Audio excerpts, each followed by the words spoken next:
All right, so in light of what happened tonight to Calgary at home, they lost 5-0 at home to the Arizona Coyotes. Um, yeah, that's not good for Calgary. They're now only 3 points up on Vancouver, and Vancouver's got a game in hand. So that's just to give you an idea of just how precarious things are for the Calgary Flames. So I've been looking at the standings. I've been looking at where things are at. Things really haven't changed because of tonight's games, although Columbus and the Rangers are now tied. The Rangers have more regulation or overtime wins. Columbus shows as being ahead of them on the TSN ratings because TSN rates teams being higher if they have games in hand. So because Columbus has one game in hand on the Rangers, they're rated higher. But goal differential, the Rangers are winning in that. They've got more regulation overtime wins. Rangers look really, really good right now. So if it's the Rangers and Pittsburgh in the first round, if that's what ends up happening, wow. Um, Toronto still shows as being the second wild card team, but I have a funny feeling the Islanders are going to get in and grab that. The Islanders just have so much momentum, and they're only 1 point back, and I really think the Islanders are going to get in there. And according to the odds makers who do the 10,000 potential outcomes of the regular season, um, Florida has a 42% chance making the playoffs. So Florida technically has 42% chance, although they gave them a higher percent chance the last time I looked than the Islanders, and the Islanders are ahead of Florida now, so I think that would change somewhat. And Florida has to pass the Islanders, Philly, and Toronto. Now they can pass Philly because they're 3 points back of Philly with 2 games in hand, but it's that consistency. It's that that consistency teams just can't seem to find right now. In terms of looking at who in the East have won more than say 5 games in their last 10, Boston 6-4, Washington's 8-2, Pittsburgh 6-2, Rangers are 8-2, the Islanders are 6-2, and that's it. Anybody else is 5 wins in the last 10 games or lower. So it's really kind of a mishmash. And Carolina, who as recently as a few weeks ago, I was saying maybe these guys have a shot at making the playoffs. They've gone 3-7 in their last 10, and they've fallen down to uh, next to last place. They're 1 point ahead of Detroit, and they have 3 games in hand of Detroit. Yeah, Detroit is last in the East. So, when people ask should Detroit sell, the answer is absolutely. They've only got 16 regulation or overtime wins in 56 games. So 16-40, it's time to forget about the dream and just sell wherever they can. Um, Now in the West, um, in terms of potential playoffs, of course, Anaheim and Edmonton. I've discussed how I think whoever would get home ice in that matchup, should that be the matchup that takes place, the home team probably wins the series. So right now Anaheim would be in the driver's seat, but not by much. They should be pulling away from Edmonton. They should be staying closer to San Jose, and they're not. So we'll see what happens there. Minnesota with 80 points, they're way ahead of everybody else. But the interesting thing too is Chicago and St. Louis would meet in the first round if things stayed the way they are right now. And St. Louis and Chicago met last year, and St. Louis overcame some demons and knocked Chicago out. Any idea of maybe Chicago wins this year? The thing is, Chicago's 12 points ahead of St. Louis right now. And while St. Louis has been a good story under a new coach with Mike Yeo, I really can't see them beating Chicago again in the playoffs. They beat them last year. It was an inspirational upset, but this is a different year, and St. Louis has lost a lot over the last year, and Chicago is Chicago. Um, they at least have 1 or 2 more years where I think they can win a Stanley Cup with their current core.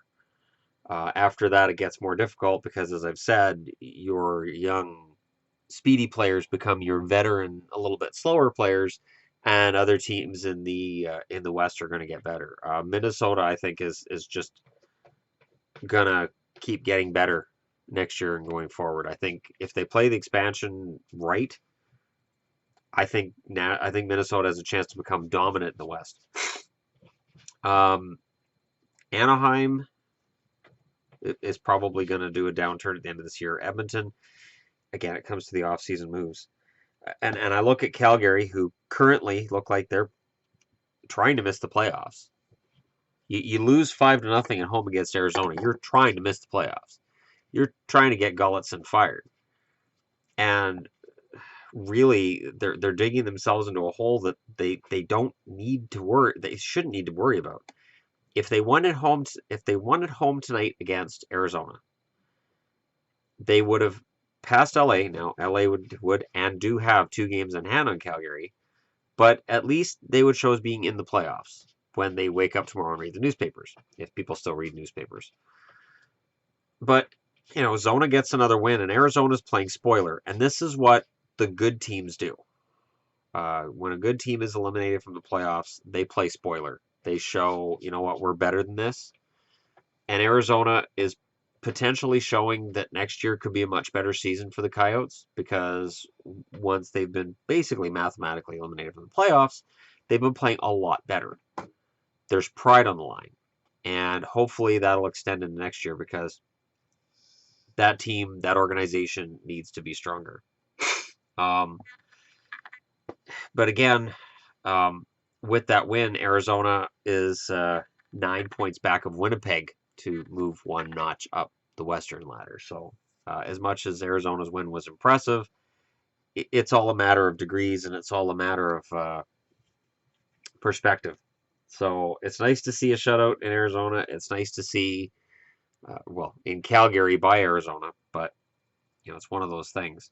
It does open the door somewhat for Vancouver, but again, Vancouver would have to win a bunch of games here and hope that the Kings go into a slump. And then, I've said this before, let's say Vancouver goes on a run and gets a wild card spot. Does anybody pick them against Minnesota or San Jose?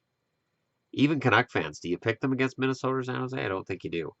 So, it's interesting how things are shaking out. The Rangers Columbus game was a really good game. If you missed it, you missed a really good game. The Rangers, even when Columbus kept tying it, I felt the Rangers were going to win the game.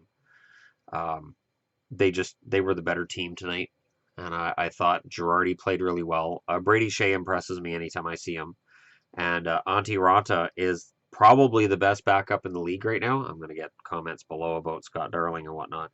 But I think Antti Raanta is the best backup. And I think that if and when Lundqvist is pulled back to a backup, or at least a 40-40 split, I think Raanta is capable of doing it. So let me know in the comments below what you think about tonight's action. The loss by Calgary is huge, because you have to win games against the lower teams. You have to. When you're on the outside looking in and there's so few points, and you don't even get a point, you don't even get the loser point, that's just killer. And I don't know how much longer. With 3 coaches have been fired, and all 3 teams got better after their coaches got fired. I'm not counting Florida in there. Florida was a cluster. That was Gerard Gallant getting fired was something weird. The Boston, St. Louis, and Islanders firings are the way that firings are supposed to take place. The Gallant one was just strange, and it didn't have a good effect for Florida. The only reason Florida is still in the race is because there's so many teams struggling ahead of them. Otherwise, they would have been out of it too. But let me know in the comments below what you guys think. If you're a Calgary fan, was that as bad as it looked tonight? Because it looked pretty bad. And if you're a Rangers fan, you have to be happy. And if you're a Columbus fan, you have to be concerned. Not concerned about missing the playoffs. You're going to make the playoffs, but do they get swept in the first round? Like, let's say they get in, they get the top wild card spot. They play Montreal. Montreal gets hot with Carey Price. Columbus gets swept then? Because Columbus doesn't seem to have the pushback that they had earlier this season. Maybe they peaked too soon. That's the problem with those long winning streaks. If you peak too soon, it's really hard to get the momentum back. So, and then the rumors as well that John Tortorella's been told to tone it down. That he's been told to dial it back a bit. And that's usually the first sign that there's a problem, because Tortorella doesn't like to be told how to do his job, and rightfully so. The guy's got a lot of wins on his record. Regardless of how he gets them, he's got them. And I wouldn't like to be told how to do my job mid-season either. I'd be told, hey, by the way you're coaching, yeah, can you change that? Especially when you're coaching the team to the best season they've ever had.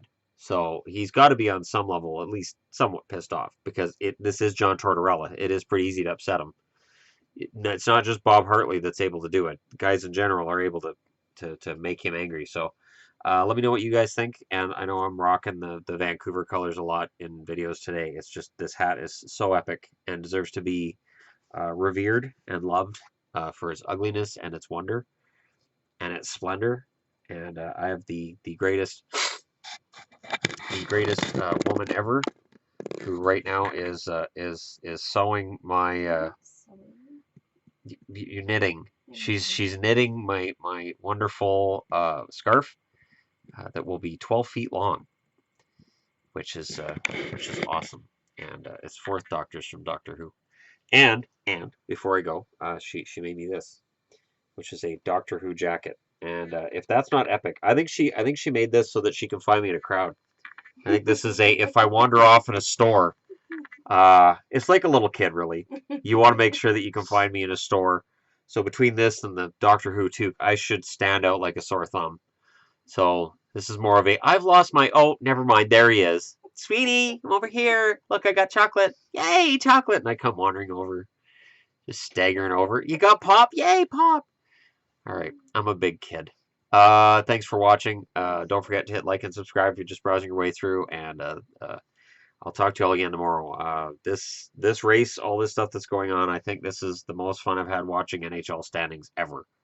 So this is when the playoffs roll around. This is going to be flipping epic compared to last year's playoffs when this channel was just getting rolling. This year's going to be epic.